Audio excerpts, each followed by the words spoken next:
talaga lahat ay makakapunta sa concert ng SB19. Maraming mga fans ang gustong-gustong bumili ng ticket pero sa hirap ng buhay ay talagang wala silang magagawa. Kaya naman narito ang isang letter ng isang 18 na gustong-gusto man niyang pumunta pero hindi kaya. Ang nakakaiyak na mensahe ni Plost sa kanyang Facebook. Aniya, Dear Mahalima, kung sakaling hindi ako makapunta sa konyo, hindi ibig sabihin nun na hindi ko na kayo mahal. Masakit kasi gusto kong nandun ako. Gusto kong sumigaw kasama ng lahat. Gusto kong makita kayo sa harap ko mismo. Pero minsan talaga kahit anong pilit, hindi umaayon yung mundo.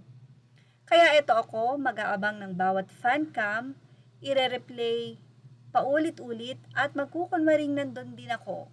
Iiyak, tatawa, kakanta mag-isa. Pero please, tandaan nyo, kahit wala ako sa crowd, may isang pusong sobrang durog kasi di kayo napanood, pero buong buo pa rin magmahal sa inyo. May next time, kakapitan ko yon. Babawi ako. Sa ngayon, basagin nyo yung stage para sa mga katulad kong naiwan, pero hindi bumitaw. Mahal ko kayo palagi. Narito naman ang naging komento ng mga kapwa 18 sa nakakaiyak na damdamin na ito ng isang 18 na hindi nga makakapanood. I feel you, Caps, hindi umaayon sa atin ang pagkakataon sa mga katulad nating magkaiba ng dahilan pero iisang nasa puso, di man makapunta, patuloy pa rin na susuporta sa lima. Dahil mahal natin sila, mag-aabang nala pag ng mga kapwa 18, iiyak sisigaw at sasabay sa pagkanta kahit nasa bahay lang. Ngayon pa lang naiiyak na ako. Team bahay din ang babaeng 3-in-1. Sino naman ang isa, I feel you, Caps. Hirap din kapag OFW, parang gustong gusto ko na umuwi tuwing may ganap.